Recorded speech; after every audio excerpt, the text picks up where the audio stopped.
Today we are discussing chapter 18, verses 20, 21, and 22. This is about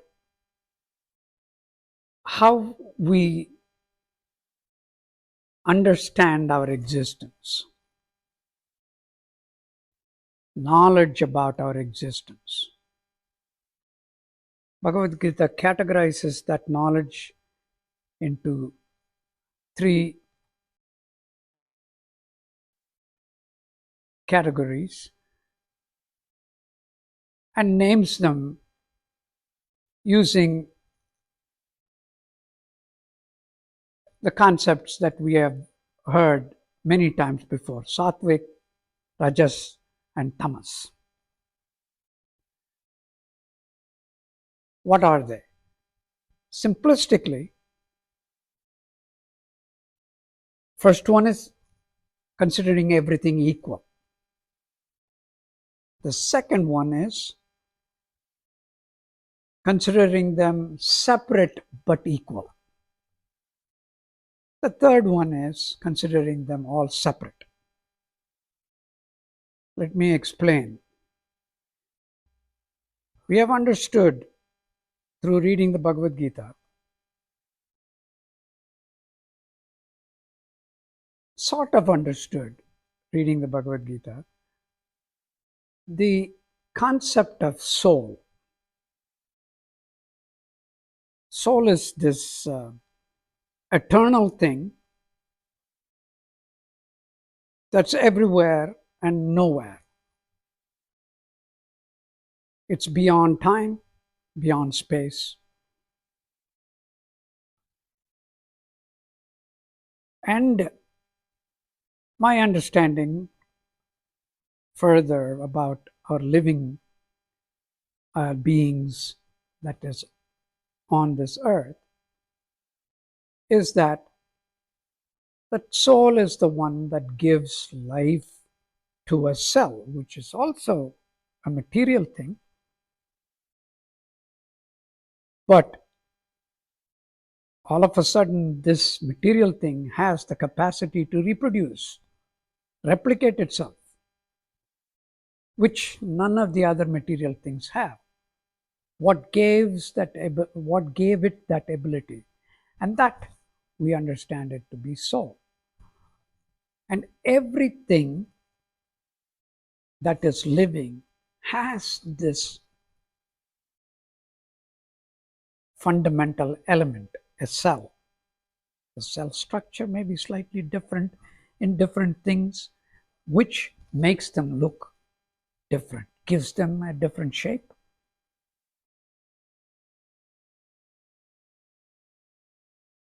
In different forms, different places, different times. I don't look the same as I looked 50 years ago, so the cells change over time, even though it is me. All that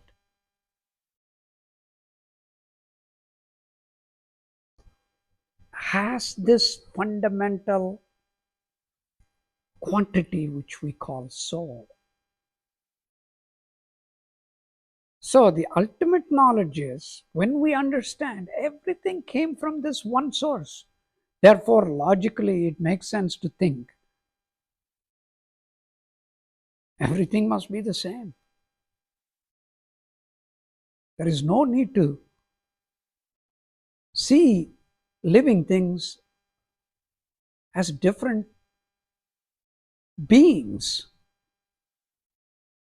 It's very difficult, but it makes a lot of sense. So, I have that knowledge. That's the ultimate knowledge. That's the most superior knowledge.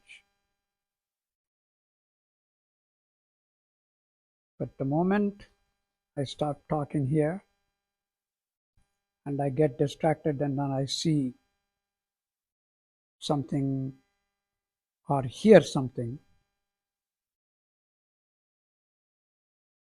my thought process devolves.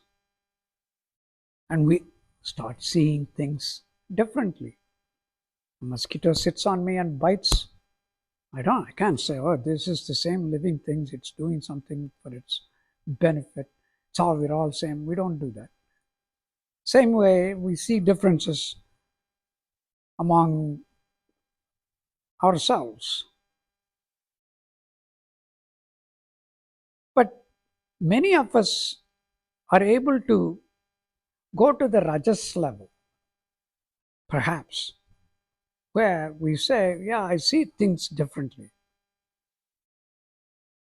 I'll leave you alone as long as you leave me alone. Until and unless you threaten my existence, I'll leave you alone. But I won't think of me as superior to you or accept you as superior to me. Not based on skin color, not based on racial features, ethnic background, the food you eat, the role you play on this earth, caste system. I will not make that distinction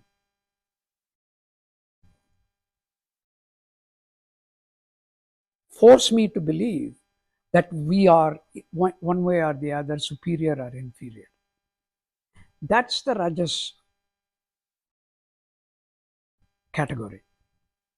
Finally, the tamas category is where you say, no, so it's separate, and I am the one this world is all have been created for. Everything revolves around me.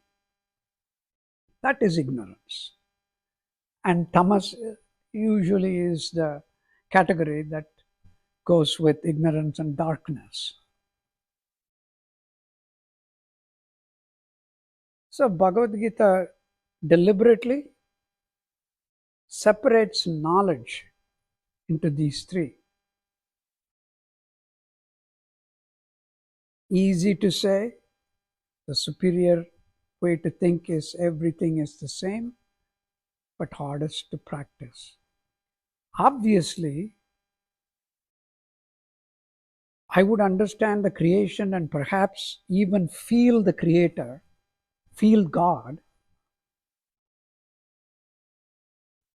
if I truly understand, truly have the knowledge that everything is equal, everything is the same. All the difference I see, which are transient, both in space and in time, are nothing but illusions.